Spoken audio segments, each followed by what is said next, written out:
اور اس حوالے سے صحیح مسلم میں ایک بڑی پیاری حدیث ہے کہ ایک شخص تھا جس کا نام تھا زماد. زماد تو نہیں، عربی میں ضباد کہیں گے، ضاد میم الف دال.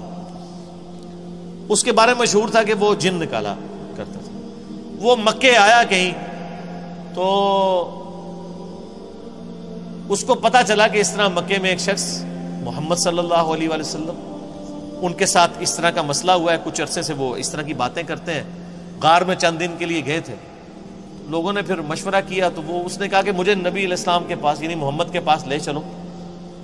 وہ آیا، اس نے بڑے یعنی اخلاقی انداز میں کہا کہ اے محمد، اگر آپ چاہیں تو میں آپ کا علاج کر سکتا ہوں.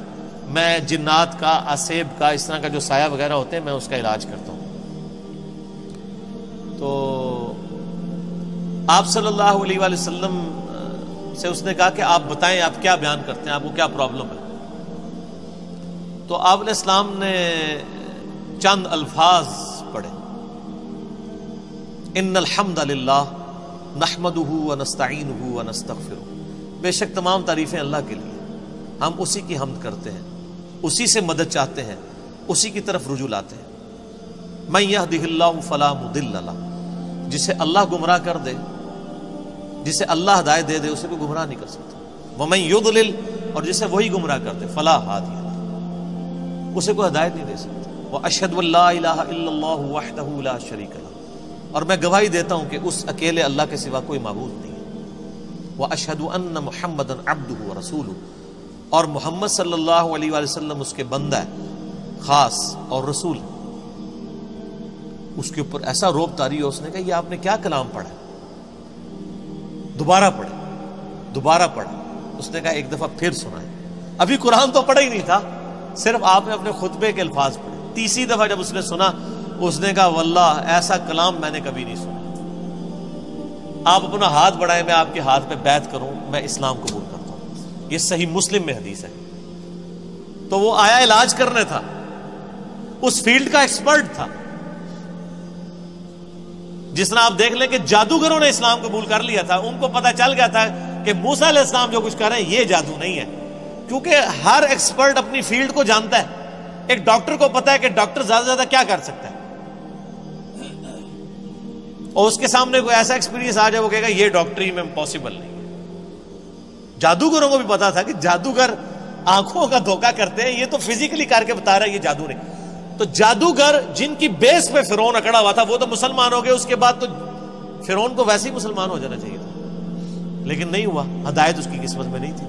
یہاں پہ بھی مشرکین عرب جو بار بار کہتے تھے اس پہ جنات کا اثر ہے، جو جنات کا ایکسپرٹ ہے وہ کہہ رہے کہ یہ جنات کا اثر نہیں ہے، اور وہ مسلمان ہو گیا. اس کے بعد گنجائش رہتی تھی کہ مشرکین عرب نبی علیہ السلام پہ ایمان نہ لاتے، لیکن وہ قسمت میں ہدایت.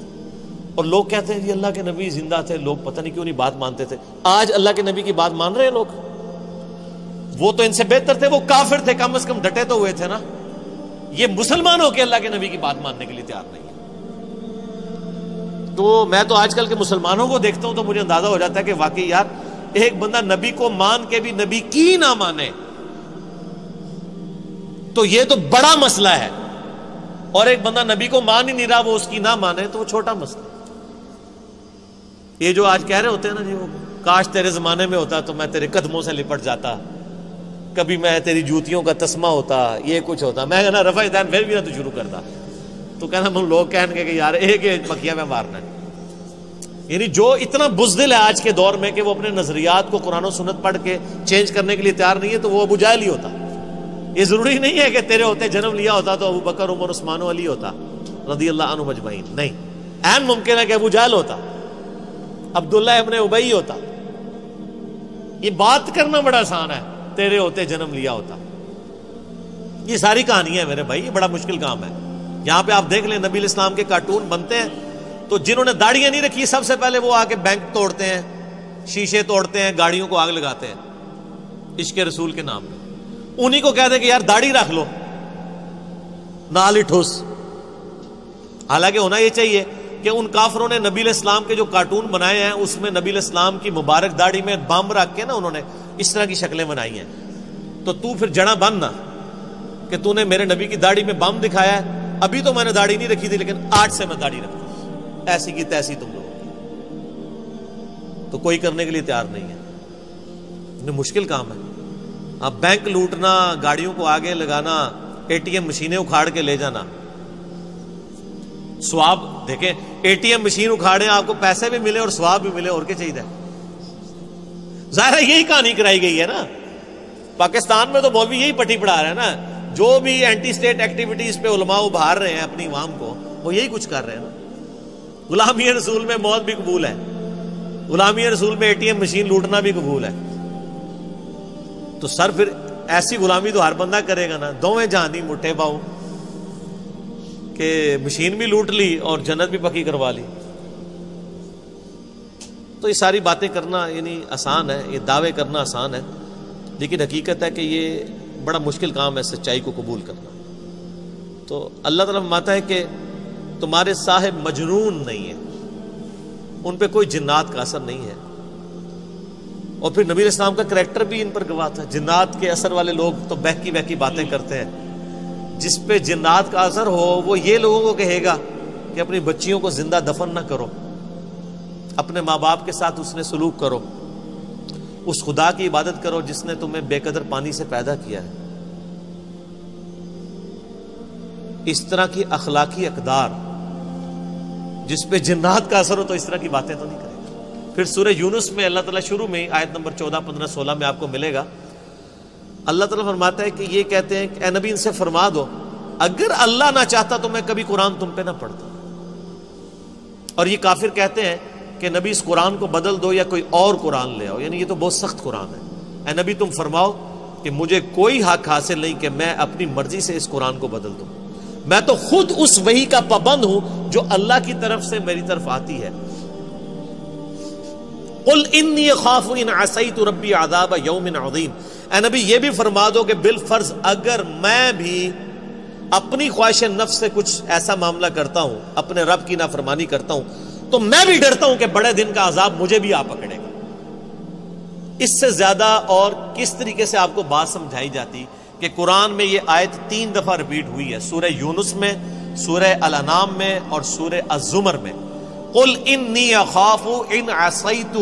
اے نبی تم فرماؤ مجھے تو خود خوف لگا ہوا ہے کہ بالفرض اگر میں نے بھی اپنے رب کی نافرمانی کی تو بڑے دن کا عذاب مجھے بھی آ پکڑے گا.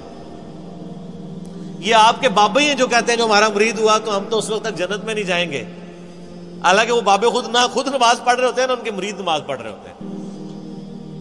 نماز کا پوچھے کہتے ہیں مدینہ شریف پڑھتے ہیں. ان سے کہیں کوئی ضعیف حدیث دکھا دیں کہ نبی علیہ السلام جب مکے میں تھے تو مدینے آ کے نماز پڑھتے تھے اور جب مدینے میں تھے تو مکے جا کے نماز پڑھتے تھے. کہانیاں. اور بلکہ میں نے اس کہانی کی تو وہ انجینئرنگ کی ہے کہ صحیح مسلم میں حدیث ہے کہ نبی علیہ السلام نکلے تو بنو سلمہ کے کچھ لوگوں کو دیکھا مدینہ شریف میں، وہ کھڑے ہوئے تھے. آپ نے میں کیوں کھڑے ہو یہاں پہ؟ تو کہا یا رسول اللہ ہم ذرا دور رہتے ہیں تو مسجد نبوی میں آتے ہوئے ہمیں ٹائم کافی زیادہ لگ جاتا ہے، تو ہم نے ارادہ کیا کہ ہم مسجد نبوی کے قریب شفٹ ہو جائیں. تو آپ نے فرمایا جو اتنے قدم چل کے آتے ہو تمہیں ثواب ملتا ہے. ان کا یا رسول اللہ لیٹ ہو جاتے ہیں، پہنچنے میں تکلیف ہوتی ہے. تو آپ نے فرمایا ہر قدم پہ ثواب ملتا ہے. تو انہوں نے پھر مسجد نبوی کے قریب شفٹ ہونے کا ارادہ ترک کر کے اپنے ان علاقوں میں رہے، صرف اس وجہ سے کہ جتنے قدم چل کے آئیں گے ثواب ہوگا. تو میرا ایک معصومانہ سوال ہے کہ بزرگ تو اڑ کے یہاں سے مدینے پہنچ جاتے ہیں، وہ بنو سلمہ والے صحابہ جو کہتے ہیں ایک ادنا صحابی دی بھی پیراں دی خاک نہیں ہوندا ولی تے اڑدا پھردا ہے مکھی مچھر آر، اور صحابی وہ بیچارہ شفٹ ہو رہا ہے مدینے کے قریب. کہانیاں. کیونکہ یہ صحیح مسلم شریف ہے، وہ بزرگ شریف ہے. اور اگر کوئی کہتا ہے نہیں نہیں وہ آپ کو سمجھ نہیں آیا تو لے آؤ بابا کوئی اڑ کے دسے. سب کہانیاں. تو یہ انہوں نے دین کو بگاڑ کے پیش کیا ہوا. کتابوں کا دین اور ہے، بابوں کا دین اور. اللہ تعالیٰ فرماتا ہے کوئی تمہارے نبی کے اوپر جنات کا اثر نہیں ہے، ان کی تو تعلیمات بتا رہی ہیں.